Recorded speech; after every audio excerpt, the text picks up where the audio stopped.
नमस्कार दोस्तों। आज मैं भाग्य और लक्ष्मी की बहुत ही सुंदर कहानी लेकर के आई हूँ। कहानी को अंत तक जरूर सुनिएगा। एक शहर में एक गरीब बूढ़ा ब्राह्मण अपनी पत्नी व सोमदत्त नाम के एक पुत्र के साथ रहता था। सोमदत्त प्रतिदिन राजा की लड़की को कथा सुनाने जाया करता था। वहां से दक्षिणा में जो मिलता उसमें ही वह अपने परिवार का पालन करता था। एक बार भाग्य और लक्ष्मी एक दूसरे से अपने आप को बड़ा बताने लगे। आपस में कोई निर्णय न होने पर दोनों ब्रह्मा जी के पास गए। ब्रह्मा जी ने खुद बुरा न बनते हुए कहा, मेरे पास इसका उत्तर नहीं है। चलो मैं भी तुम्हारे साथ विष्णु जी के पास चलता हूँ। तीनों ने विष्णु जी के पास पहुंचकर भाग्य और लक्ष्मी में कौन बड़ा है यह प्रश्न किया। विष्णु जी ने भी ब्रह्मा जी की तरह बुरा न बनते हुए उत्तर न देकर उन्हें अपने साथ लेकर शिव जी के पास पहुंच कर उपरोक्त प्रश्न पूछा। शिव जी ने भी कोई उत्तर न देकर कहा कि चलो पृथ्वी पर चलकर इस प्रश्न का उत्तर मालूम करते हैं। पांचों देवी देवता ने साधु का वेश धारण कर पृथ्वी पर उपरोक्त ब्राह्मण के घर पहुंच अलग जगाई और कहा कि हम रात्रि में भी आपके घर पर ही विश्राम करेंगे। इस पर ब्राह्मण पुत्र सोमदत्त ने अतिथि देवो भव ऐसा विचार कर कहा, महाराज मेरे घर में दक्षिणा में मिले दाल भात आदि से हम तीनों के भोजन की पूर्ति होती है। अतः मैं एक समय के भोजन की व्यवस्था कर सकता हूँ। साधुओं ने उसे एक बर्तन देकर कहा कि वह दाल भात इस बर्तन में बनाओ, तो हम सबका दोनों समय का भोजन बन जाया करेगा। इस प्रकार उस बर्तन में बने भोजन से दोनों समय के भोजन की पूर्ति हो गई। अगले दिन प्रातः में सोमदत्त जाने लगा तो एक साधु ने पूछा, तुम कहाँ जा रहे हो? उसने कहा, मैं राजा की लड़की को कथा सुनाने जा रहा हूँ। साधु ने कहा, तुम कथा सुनाने के बाद राजा की लड़की से पूछना कि तुम किस अभिलाषा की पूर्ति हेतु कथा सुनते हो। सोमदत्त ने कथा सुनाने के बाद उपरोक्त प्रश्न पूछा। राजा की लड़की ने कहा, मैं इस अभिलाषा से कथा सुनती हूँ कि मुझे ऐसा वर मिले जिसकी चर्चा सभी की जबान पर हो, उसके माथे पर चांद और सूरज की रोशनी हो तथा वह भाग्य का ऐसा धनी हो कि उसके कदमों में लक्ष्मी थिरकती हुई हो तथा ऐसी बारात हो जैसी किसी ने अब तक ना देखी हो। वापस आकर उसने साधुओं को लड़की के उत्तर से अवगत करा दिया। अगले दिन प्रातः काल में जब वह कथा सुनाने के लिए जाने लगा तो साधुओं ने कहा कि बच्चा आज फिर वही प्रश्न करना। वह फिर तुम्हें कल वाली बातें बताए तो तुम तुरंत यह कह कर कि जैसा पति तुम्हें चाहिए वैसा केवल मैं ही हूँ, यह कहकर भाग आना। सोमदत्त ने कहा, हे साधु महाराज, कहाँ एक मैं गरीब ब्राह्मण जिसका घर उसकी दी हुई दक्षिणा पर पलता है और कहाँ वह एक राजा की पुत्री। राजा मुझे और मेरे परिवार को मृत्युदंड देकर मौत के घाट उतार देगा, अतः मैं ऐसा नहीं करूंगा। साधुओं ने कहा कि ठीक है, हम तुम्हारे परिवार सहित अभी अपने श्राप से भस्म किए देते हैं। सोमदत्त पहले से ही उनके चमत्कार से डरा हुआ था। उसने सोचा कि राजा तो बाद में मृत्युदंड देगा, ये अभी अपने श्राप से भस्म कर देंगे। अतः साधुओं को आश्वासन देकर कथा सुनाने चला गया। कथा सुनाने के बाद सोमदत्त ने कहा कि कल वाले प्रश्न के अनुसार जैसा वर तुम्हें चाहिए वैसा वर मैं ही हूँ। ऐसा कहकर वह वहां से भाग आया। राजा की पुत्री को एकदम बहुत आघात पहुंचा।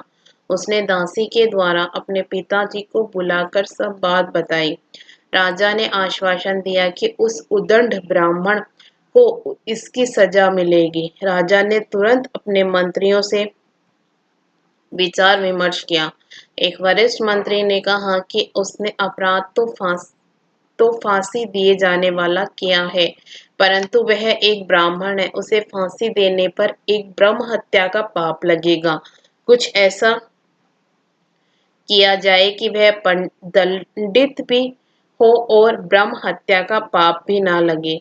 काफी विचार विमर्श के बाद तय हुआ कि शादी का निमंत्रण पत्र कुछ शर्तों के साथ भिजवाया जाए। राजा ने शर्तों वाला निमंत्रण पत्र लिखवाकर हलकारे के साथ हाथ सोमदत्त के पिताजी के पास भेज दिया। उधर सोमदत्त ने घर पहुंचकर साधुओं को बताया कि आपके कहे अनुसार कहने पर राजकन्या बहुत क्रोधित हो गई थी। अब शीघ्र ही फांसी का संदेश पहुंचने वाला है। कुछ समय के बाद हलकारा निमंत्रण पत्र लेकर पहुंच गया। साधुओं ने हलकारे को सम्मान सहित बिठाकर सोमदत्त को निमंत्रण पत्र पढ़कर सुनाने के लिए कहा। पत्र इस प्रकार था। हे ब्राह्मण पुत्र, हमें तुम्हारा शादी का प्रस्ताव मंजूर है, परंतु साथ साथ हमारी कुछ शर्तें भी हैं। तुम्हारे द्वारा सभी शर्तें पूरी करने पर हम अपनी लड़की की शादी तुम्हारे साथ कर देंगे। शर्तें पूरी न होने पर तुम्हें परिवार सहित फांसी दे दी जाएगी। शर्तें इस प्रकार हैं। बारातियों के ठहरने वाले सभी बारात घर तथा बनाए गए सभी तंबू भरे हुए होने चाहिए। कोई भी तंबू खाली नहीं रहना चाहिए। बारातियों के आतिथ्य सत्कार में बनाई गई सभी खाद्य सामग्री प्रयोग होनी चाहिए। ऐसी अद्भुत बारात आनी चाहिए जिसकी चर्चा हर व्यक्ति की जबान पर हो। बारात आने पर यदि कोई भी शर्त अधूरी होगी तो बारात में आने वाले सभी बारातियों को भी फांसी दे दी जाएगी। पत्र पढ़कर सोमदत्त डर से कांपने लगा। साधुओं ने कहा, तुम डरो नहीं। हलकारे को भोजन खिलाकर पत्र का उत्तर देकर विदा करो और पत्र में लिखो कि आप शादी की तैयारी करें। हम फलान दिन बारात लेकर आ रहे हैं। हलकारे को भोजन में दाल भात परोसा गया। हलकारे की थाली में वह 36 प्रकार का भोजन बन गया। विदाई में साधुओं ने उसे मुट्ठी भर धूनी की राख व पत्र देकर विदा किया। बाहर आकर हलकारे ने देखा कि वह राख नहीं बल्कि हीरे मोती हैं। वह बहुत खुश हुआ। राजा ने सकारात्मक उत्तर प्राप्त होने पर विचार किया कि वह गरीब ब्राह्मण किसके भरोसे ऐसा कर रहा है। क्या कोई दुश्मन राजा उसका साथ दे रहा है? यही सोचकर राजा ने शहर के तमाम बारात घर सजवा दिए और अनेकों अनेक तंबू लगवा दिए। राजा को विश्वास था कि अधिक आदमी न आने के कारण वह शर्त हार जाएगा। सोमदत्त अपनी बारात में चलने के लिए जिसे भी कहता वही उसे यह कहकर मना कर देता कि तुम्हारा तो अंतिम समय आ गया है। हम बारात में तुम्हारे साथ मरने के लिए क्यों जाएं? ऐसी बातें सुन सुन कर वह बहुत परेशान था। शादी वाले दिन सोमदत्त को परेशान देखकर साधुओं ने कहा, बच्चा, आज तुम्हारी शादी है और तुम परेशान हो रहे हो।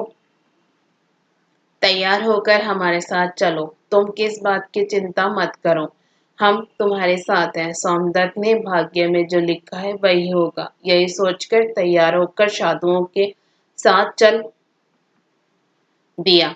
भगवान शिव जी ने इस बारात में चलने के लिए सभी देवताओं को मनुष्य रूप में आमंत्रित किया हुआ था तथा भूत प्रेत व अपने सभी गणों को भी शादी में बुला लिया, जिसके कारण सभी बारात घर व लगवाए गए सभी तंबू भर गए। इसके बाद भी कुछ बाराती बिना तंबू के रह गए। राजा के पास सूचना भिजवाई गई कि बारातियों के ठहरने का और प्रबंध कराया जाए। सूचना मिलने पर राजा ने विचार किया कि कहाँ से इतने बाराती आ गए हैं, चलकर देखना चाहिए। राजा तुरंत वहां पहुंचे। राजा को आया देखकर शिवजी ने शुक्र व शनि जी को बच्चे के रूप में बना कर भूख के कारण रुला दिया।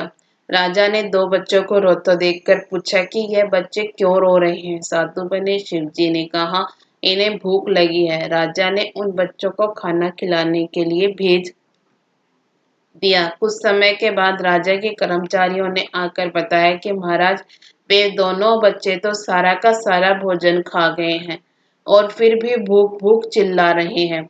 ऐसा सुनकर राजा बहुत परेशान हुए। उन्होंने अपना घमंड त्याग कर साधुओं के सामने नतमस्तक होकर कहा, महाराज, अब मेरी लाज आपके हाथ में है। साधुओं ने कहा कि कोई बात नहीं, सब कुछ ठीक हो जाएगा। तुम घर जाकर बारात की अगवानी की तैयारी करो। राजा ने शहर को बहुत ही सुंदर ढंग से सजवाया। जगह जगह झालरों से पूरा शहर एक दुल्हन की तरह से सजाया गया। सोमदत्त भी शादी की पोशाक में एक राजकुमार की तरह बहुत सुंदर दिखाई दे रहा था। शाम के समय उसे एक सुंदर रथ में बिठाया गया।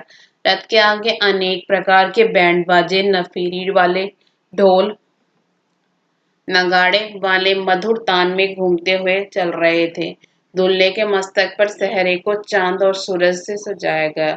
बाराती हाथों में नोट लक्ष्मी लेकर एक दूसरे पर नौछावर कर इधर उधर उड़ा रहे थे। बारात के इस विहंगम दृश्य को देखकर आपस में कहने लगे कि इस गरीब ब्राह्मण के भाग्य को तो देखो।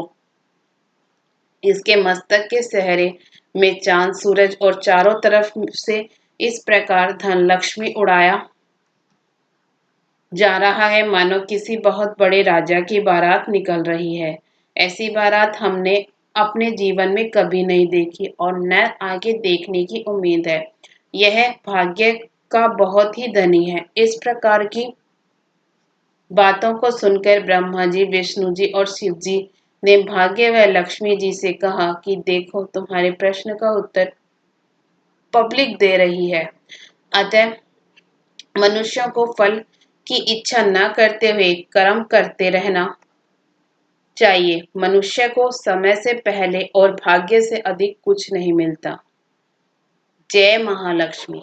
आपको यह कहानी पसंद आई हो तो वीडियो को लाइक जरूर करिएगा। इसी तरह की कथा कहानियां सुनने के लिए हमारे चैनल को सब्सक्राइब भी जरूर करिएगा। धन्यवाद।